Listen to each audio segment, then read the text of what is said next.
as well. So I guess in summary, make it not an HR thing. Do anything you can to facilitate the conversation and make use of passionate colleagues, and there will be many of them. And then add something to the process which allows people to say when they're struggling in a systematic way rather than when they go too far, in a preventative way rather than a curative way, let's say. Hello and welcome to Walk the Talk, our version of a podcast where you do the walking if you want to, while we do the talking. So if you're up for it, plug in your earphones and listen while you take us on a walk. Use this time to move your body and nourish your mind. So I'm Sarah Mayo, one of the co-founders and trainers at Point 3 Wellbeing, and I'll be hosting this episode of Walk the Talk, the next in our podcast series aimed at HR professionals, business leaders, and those interested in the mental health and well-being of people in the workplace. So on to today's conversation. And I'm delighted to be joined today by Oliver Turnbull, who is Principal Digital Problem Solving, as well as Global Head of Wellbeing and a Mental Health First Aider for management consulting firm Arthur D. Little, not to mention host of his own podcast. So welcome, Oliver. Hello, Sarah. Thank you very much for inviting me.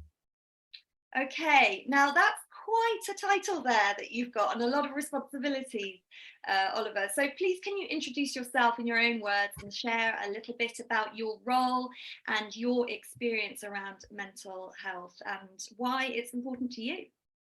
Yeah, of course. I recognize some of the things in that job title. Effectively, I'm an IT consultant, a digital consultant, maybe. We're working a lot in AI at the moment, which is particularly exciting. So really, I'm an IT nerd, and I've been working since the 80s in IT. I started off as a programmer, and now I run big projects, sell big projects in the AI space internationally, I like to say, because that sounds good. But in parallel, I've had a interest in mental health for a while. The podcast you mentioned, I do with a psychiatrist friend of mine. I think the reason is, I think looking back, I struggled with anxiety, I think, and I didn't really know what it was. I think from a child, I was kind of shy and nervous and anxious, and always was worried about the future. Worrying about leaving home, and then I was anxious about going to a big school, and I was anxious about leaving home, frankly. And I think it sort of seeped into my adult life to the point where I did get some treatment as a younger person, and that did help. And I've learned from reading and talking to other people, that perhaps I probably had some kind of anxiety disorder, which I've learned to control mostly over the years, over the decades I've been working. And so I developed this interest and did the podcast. And then there came an opportunity to get more involved in work in wellbeing. So the head of HR reached out to me, and I don't quite know why she made that connection. I think maybe I'd done a webinar on resilience over COVID or something. And she said, would you like me in charge of wellbeing, which covers physical wellbeing as well. It covers a lot more than simply mental health, and I said I would. And that's how I got involved in mental health first aid, and that's how I got involved with Point 3, who trained 15 or 16 of us all in one go with the brilliant Nikki and the superb Imogen. And in fact, I had a coming together of the group today. We meet every couple of weeks, and 6 to 8 of them join, and we just had a really good exchange of ideas. And what we find is every time we meet, someone has had a pretty sticky situation to deal with, either in their personal life or at work. So we're sort of living proof, if you like, that having mental first aiders is working in the company. And the other thing I've seen, without going on too long, is Arthur D. Little is the oldest management consultancy in the world.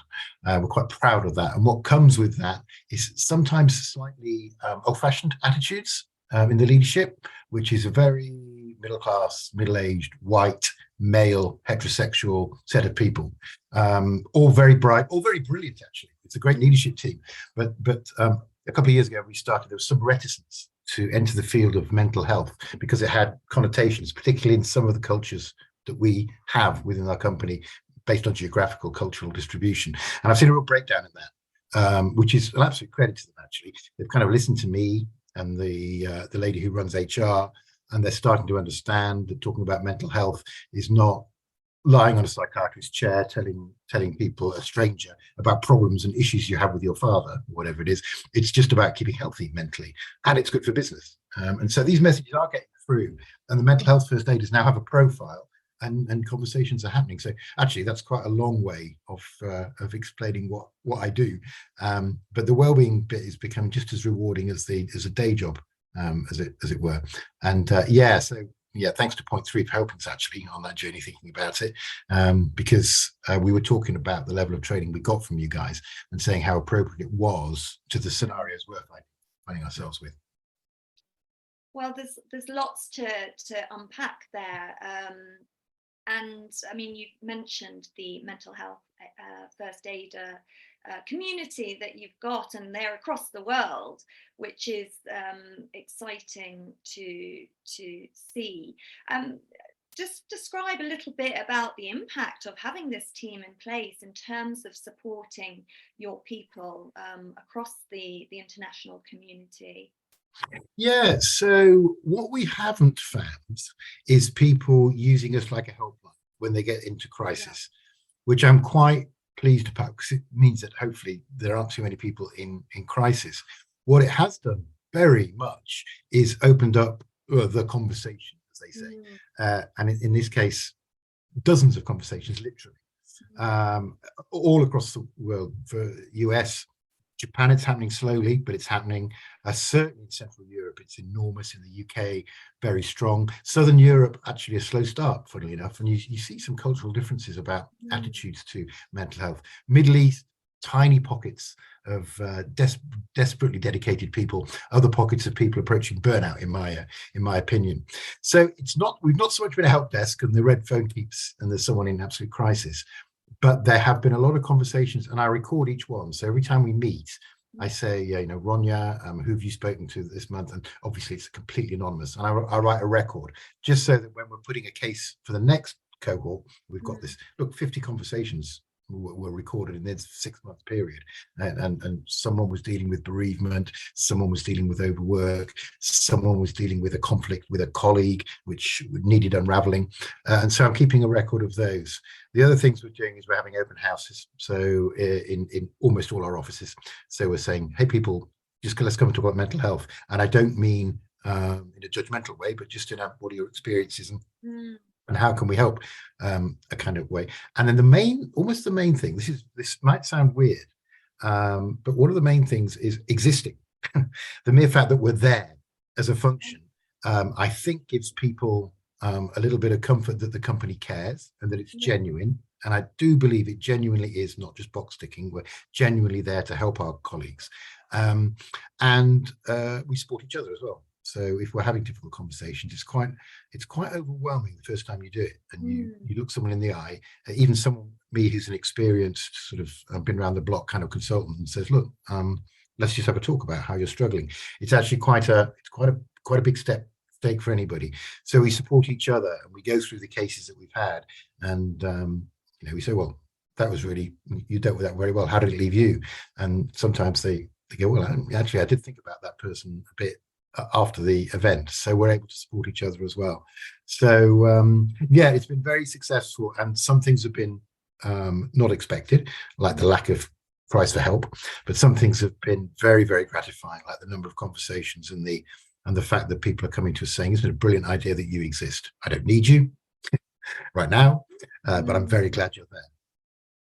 Yeah, well, I think that's really interesting. You mentioned that at the beginning, in terms of the stigma that existed, and, we know it still exists, but it's going to take time, isn't it? Little by little, and everything we can do in our own sort of circles of influence.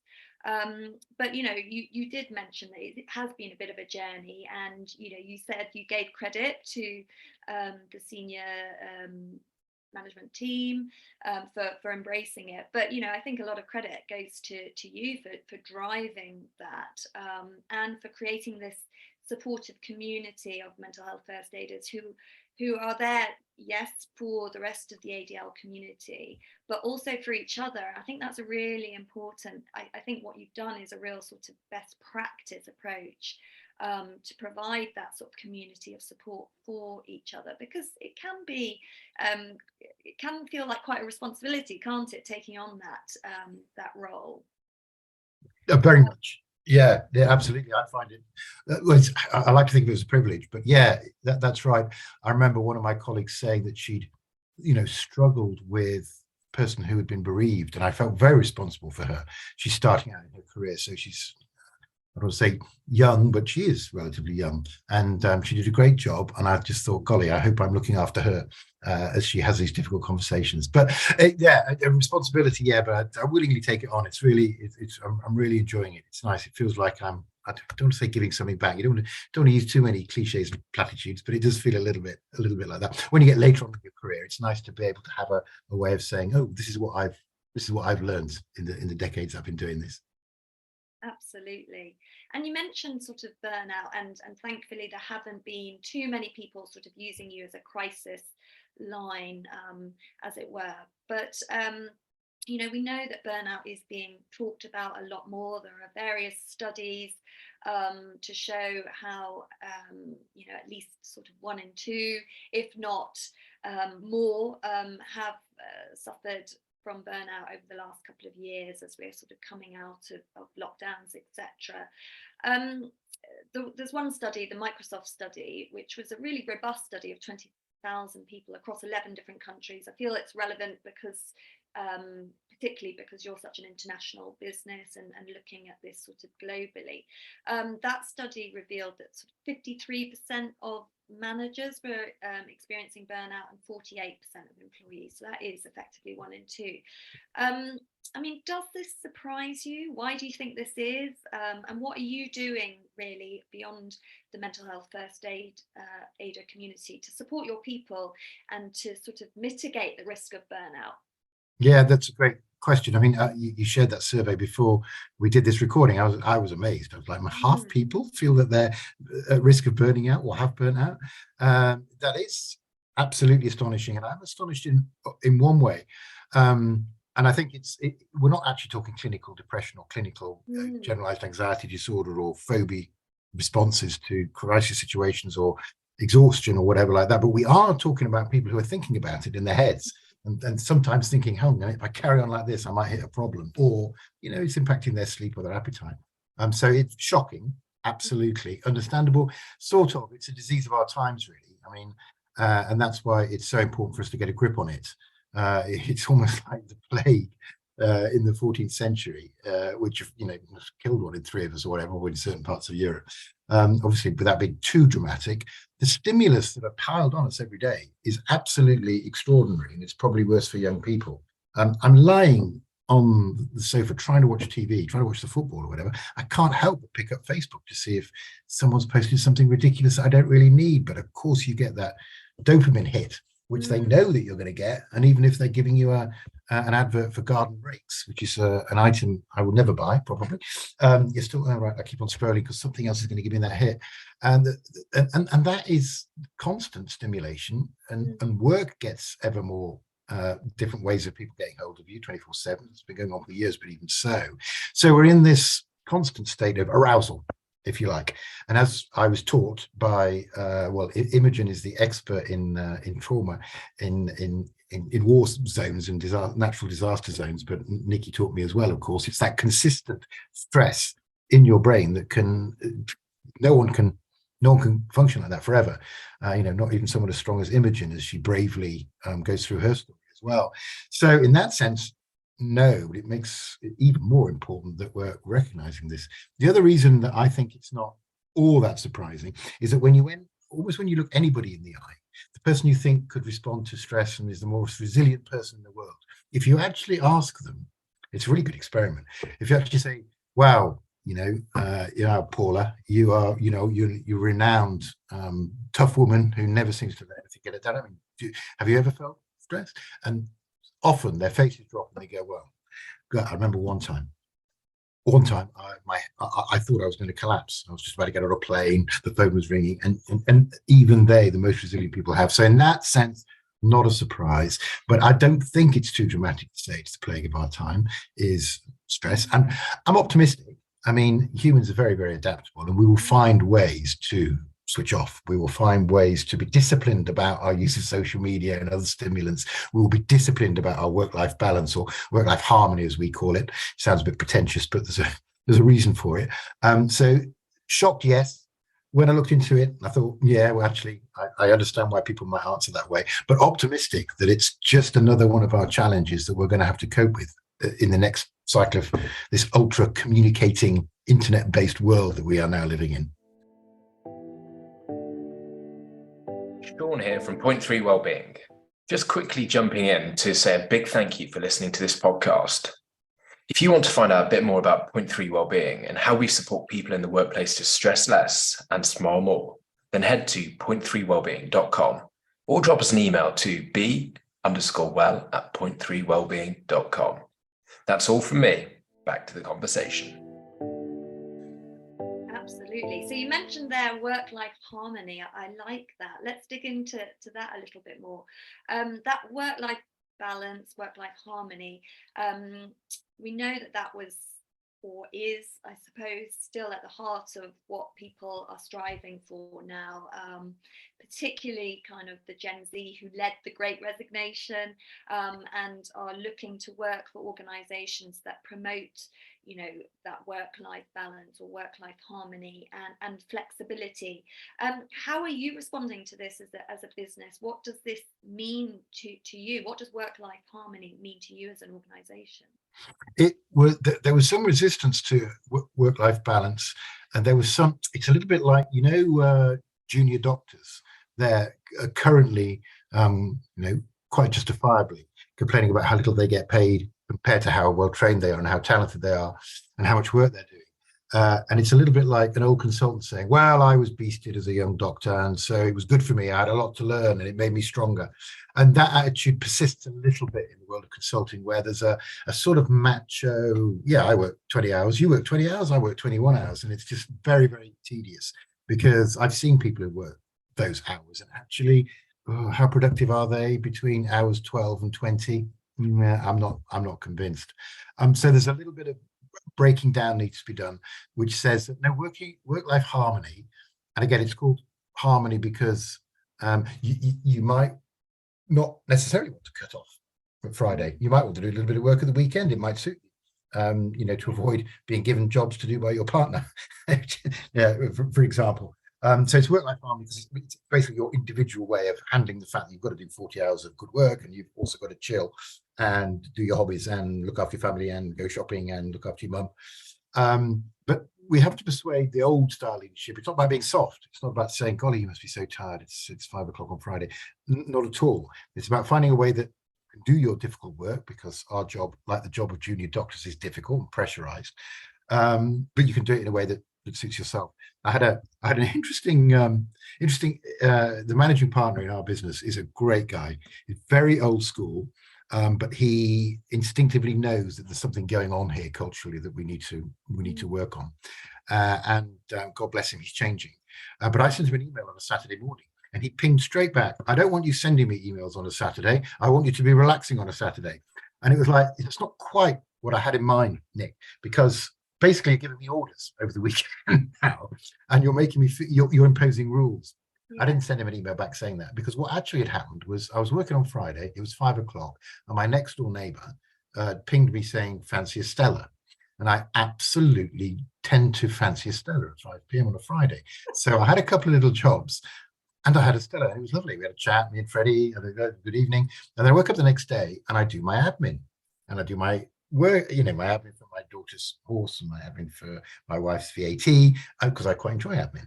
And I just do a little bit of admin for work and then finish it off, and I feel good. So that is harmonic for me, or it is a harmonic way of working. So the lesson is, one man's meat is another woman's poison. But I haven't told him that yet. So it's all about no rules, really, because that's what we in management consultancy want to do. We want to say, right, what are the rules by which people are going to get well? Not really, no. It's a set of principles is what you really need, which is the principle is, if you've done your work, that's fine. Stop when you're tired. Call out when you've got too much on, because no one's looking after you. in a company like ADL. They're just assuming that you've got limitless capacity. And if anyone calls out they've got too much to do, I just immediately sit down with them and say, right, items 1 to 12, knock off 7 to 12 and do 1 to 6. Happy? And on we go. So call that out, find your own harmonic balance, if it's like, treat people as adults, because most people will get the job done. And you know as well as I do, you've been in business, Sarah, for years. You know when someone's not pulling their weight instinctively. You don't need to be sat next to them, looking over their shoulder to see if they're playing solitaire, to know that they're just not on it. You instinctively know after a few years that some people are on it, some people are committed, some people hit their deadlines and do quality, and some people don't.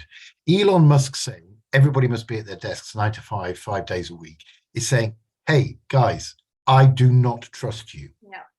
I think you're lazy, and I think you'll get away with as much as you can. Have our lives then. Idiotic, dinosauric management. Now, Elon Musk, for all his good sound bites, and he's someone that you want around because he's interesting. That is a terrible, terrible piece of management, because all the good people go, well, actually, I work better when I start at 10 in the morning, and I work in the evenings if I can, watching the football. That's basically how I work. And I know that I'm not as productive watching the football, so I do a little bit of work, and I'm happy, particularly if Tottenham win. So yeah, treat people as adults, work-life harmony, not balance, and explain what that is. Don't add a set of rules, and foster trust, and expect people to behave like adults, because if you treat them like adults, they probably will. Yeah, I think that's really, really fascinating. It is, people need to be accountable for themselves and for their own boundaries. Yeah. Having their own kind of tools and coping strategies in place to manage the inevitable stresses of a high pressured job. So, people do need to take accountability and be empowered to do that. But what you're also saying, it seems to me, what's coming through is just having the culture that gives people permission to do that, and to treat them as grown-ups, and to trust your employees. If you don't trust them, why did you employ them in the first place, kind of thing. Yeah, that's right. And don't make commands and pronouncements that signify the fact that you don't trust them. It's no. And people will become very tolerant of other people's work practices. I worked with a guy, and he was a contractor, and he was contracted for 8 hours a day. He turned up at 9, he left at 5. First 2 times he did it, I was like, I've worked under the cosh here. What is he doing? Blah, blah, blah, blah. But he was so good at his job that after a while, I just adapted to his working style. And it was just one of the things I put up with about him, is that he did his full job, and he did his 40 hours, which is actually something that I should just accept as normality. And he was a great worker, great contributor to the project, and that was his thing. He put his stake in the ground, and I actually respected him for it. I actually valued him more because he was disciplined about his own health than I would have done if he'd beat himself into the ground. Irritated for a few days, and then 6 months of respect. And I had to accommodate him because he left at 5. He had a young child as well, and so I was, good. He's doing his share of the childcare as well, which is another good thing. And I had to accommodate it a little bit, but it was worth it. So we came to an arrangement where he was so good that it was definitely worth accommodating someone who's rather rigid about his hours work. So and of course the leadership has to do a little bit of that, but I'm afraid that these days that's what leadership is. You have to be a little bit flexible and work with people, and you can do it. It can be done, as as I showed with Paul. Paul, his name was. Yeah, I mean, it strikes me, it's about respecting that everyone's different. Everyone's going to have different, ways that they are most productive, whether they're morning people, evening people, like to do it on the weekend or whatever. So it is respecting that everyone is very different, and getting to know your people and their style, I suppose. Yeah, that's right. Yeah, and what can be better than getting to know your people as well? Maybe it feels like more effort than treating them all like automatons, but no, it's not at the end of the day, because you understand a little bit more about what motivates them, which is part of leadership, what they're good at, which is part of leadership, whether they're hiding stuff that's useful to the case, which is also part of good leadership. So it's not as if there's a downside, really, to getting to know the people who work for you and accommodating the ways that they would like to work. Fascinating. And of course, at the beginning, you've mentioned your sort of head of wellbeing, and mental health is a part of that. What other sort of themes, topics, types of support are your people sort of asking for? Yeah, it's an interesting firm. I really enjoy working for it. It's a real challenge. It's 1,200 big heads, really.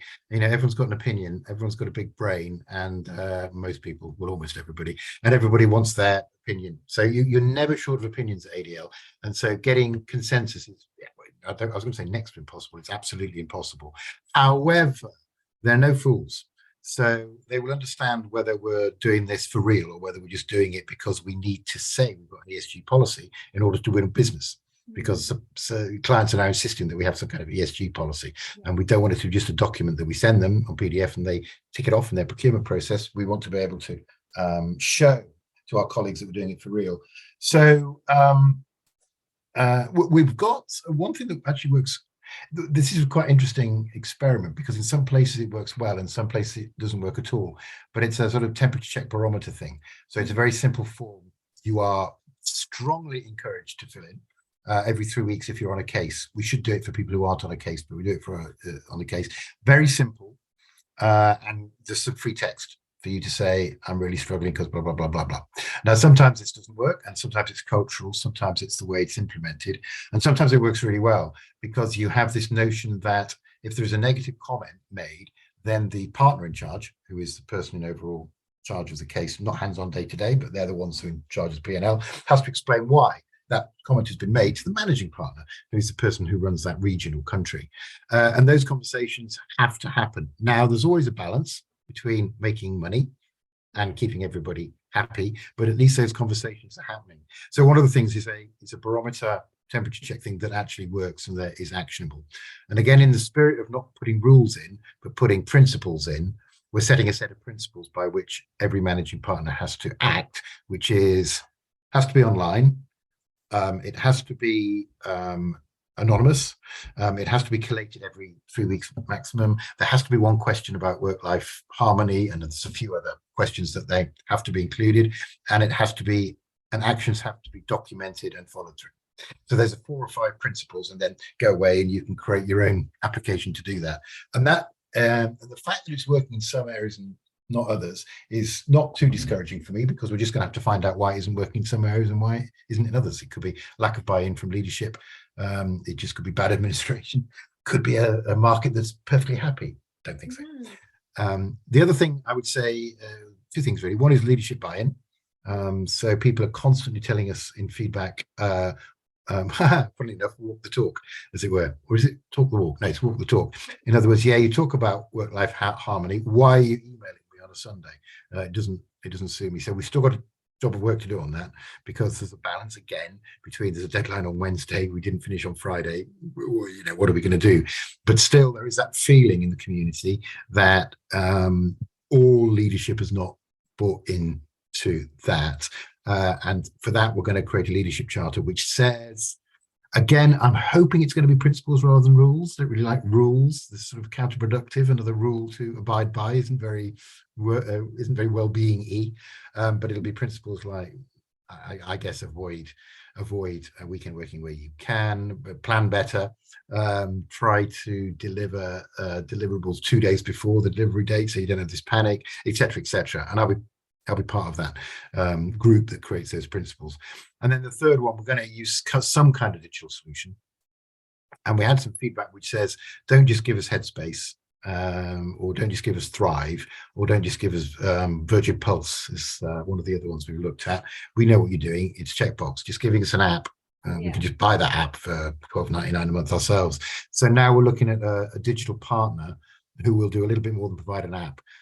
They'll take a cohort of people on a retreat or on a program of change, both physical and psychological, so that people feel that there's a little bit more substance to it than simply saying, we'll give you Headspace, which is a perfectly fine app for what it does. It is a very narrow thing in my opinion, but it does it really, really well. So that's the other thing. So I guess the barometer temperature check, the leadership buy-in, and the some kind of digitally enabled program of work that supports well-being. That's the 3 main things we're working on at the moment. What I'm hearing there is you're listening to your people, and you're delivering and helping to kind of create principles, frameworks, training, solutions that respond to what they need in that moment. And I suppose that will always evolve and change. So Yeah, and listening is important. And if we stop listening, I don't have to do this. That's another. I'm not doing it because I'm an angel. I've got time to do it. I'm not doing it at the expense of my health. I'm doing it because I enjoy it, but I don't have to. If I didn't believe in it, I could easily find a reason not to do it. I could say my day job's taking over, my numbers are too high for me to do all this stuff, blah, blah, blah. It's time for a new person to come in. So I'm only going to do this if I believe the leadership are changing, if I believe it's not a tick box exercise. And I believe that we're listening to our colleagues. And you're right, we're being agile, if you like, to use another cliche, sorry about that, being agile in terms of moving around where there are new research is being done, or there are new tools available, or people are asking for different stuff. Absolutely. Fascinating. Okay, so as we come near the end, Oliver, what advice do you have for any HR managers or business leaders out there listening who are in the midst of thinking about their mental health and well-being strategies? Maybe they are just starting. What's your advice to them? Well, the mental health first aid is great, and that's worked for us really well. I remember very clearly the first time I came across it. It was a client site, kind of an old-fashioned company. It was a utilities company, actually, who you wouldn't expect to be far-thinking. There was a wall of friendly-looking faces, of demographically spread, and it said, "These are your mental health first aiders," and you were naturally drawn to one of the faces. So if I ever had a problem, I'd call that person. Looks really kind of on my wavelength. So that definitely, this barometer, if implemented correctly, works. But I think more generally, don't make this an HR initiative, because people will go, right, it's the company responding to a need to have some kind of wellbeing strategy. I would say, have people in HR are often people, and they're often compassionate people. So we do have people who are both HR and mental health first aiders. Elise, for example, who's absolutely fabulous in both roles, but can put a Chinese wall between them, as it were. So make use of colleagues, because people will not trust the sincerity of the process. But I think this has to be driven by colleagues rather than the company, whom HR represents, of course. And there will be loads of people, and not just Gen Zers. We've got a great mix, heavily on the female side, which is an interesting thing in itself, actually. A lot more female people have volunteered than male in a male-dominated firm, which I find quite interesting. But probably 60-40 female to male, and yet in the overall population, more like 8-2 in favour of the men, which is quite strange. But apart from that, age range and seniority is quite well represented. Different types of consultancy practice are quite represented. Geographically, we're well represented. And so the gender balance is fine, but it's just quite interesting that overall more women have volunteered for this than men. I think do anything, just get on with it as well. Do anything that encourages people to have a conversation. All Karen, our global HR director, has done is given me my head, allowed me to do what I want to do. I've created this network, and I've said to them, look, we just had people in a room, or we just go for a walk in the park and talk about mental health, not in a sort of ponderous, hypothetical, or even sort of mealy-mouthed, hand-wringing way, but just in an open way. Why don't you do that? And they all go, fine. So, within a few weeks, we've got maybe 20 or 30 conversations happening around the world, and we then report back, and it's always, golly, people really opened up, about their experiences and about how they can help each other, and it's just, there we go. So that's an easy win. And then another really easy win is when you're doing assessments of people. I just had a question which says, and how's your I would be very careful about how you question this, but Elise is the expert. But a question which would allow people to say if they were struggling in any way with burnout. And I think it's something like probably, just, you as long as you're not feeling too overworked, we like to check that people don't feel overwhelmed at any point, and take the conversation from there. I think that's a really good tip as well. So I guess in summary, make it not an HR thing. Do anything you can to facilitate the conversation and make use of passionate colleagues, and there will be many of them. And then add something to the process which allows people to say when they're struggling in a systematic way, rather than when it they go too far in a preventative way rather than a curative way, let's say. Well, kudos to you, Oliver, for driving Oh, well. And for doing all you do. So as we come to the end, we ask all of our guests, how do they walk the talk? So what are your 3 well-being non-negotiables, as we describe them, those things that you prioritize daily or perhaps weekly to optimize your well-being? So I just think about this. So if I got on with my family, I suppose it would be dinner with them, but I jest. I get on very well. Sadly, my son has left home, but my daughter's still here. So I would say dinner with family. You can do that. You can do that. You can take, even if it's half an hour because you've got something to finish, you can do that, chat, reset, and there's something about the nourishment of friends and family that give you that little boost. So let's say dinner with family, even if I don't have to cook it, and actually cooking it as well also takes you out of the working cycle. I try, but I fail. My friend is an expert. He's worked with Imogen, so he's an expert on war and natural disaster trauma. So he knows a lot about that, but he also applies it to people who haven't that kind of trauma, but the feelings are still the same when you're anxious. And he advocates 3 walks a day, one when it's early light, one at midday, and one when the sunlight is fading. He's an absolute advocate of that. I've tried it a few times. I'm very bad at discipline, but it's a really good tip, and it kind of worked because those lights are different. You just like look at the world in a different way. That's quite nice. And then stop when I'm tired. Have a glass of Stella. Have just one glass of Stella, if that's Stella Artois, if that's your thing, or go and do your yoga, or go and watch some telly. If you're very tired, just stop, because your body's telling you something, and it's saying stop. So the advice would be stop. Don't try and work through the tiredness if you've been already done 8 to 10 hours. That's silly. You'll do rubbish work and you'll feel worse. Stop when you're tired. Do something nice. Give your daughter a hug, and then start again next morning. Oh, well, I love it. Thank you so much. It's really been a pleasure talking to you today, Oliver. Thank you for sharing so much and so openly. You're doing great things over there, and we look forward to seeing what's to come in the future. You were very kind of you to say. I do enjoy it, and like I say, I wouldn't do it if I didn't. So it's hardly heroic, but it's good fun, and I feel like we're making progress. And thanks again to Point 3 for providing that training. We'll be probably knocking on your door for cohort 2. It was excellent work. It really was. So thank you as well. Oh, well, I shall pass that on to Nikki and Imogen. And thank you to our audience for tuning in today. And whatever your business challenges this year, the team at Point 3 are here to help you. So do get in touch. Thank you. Be well, be happy, be you.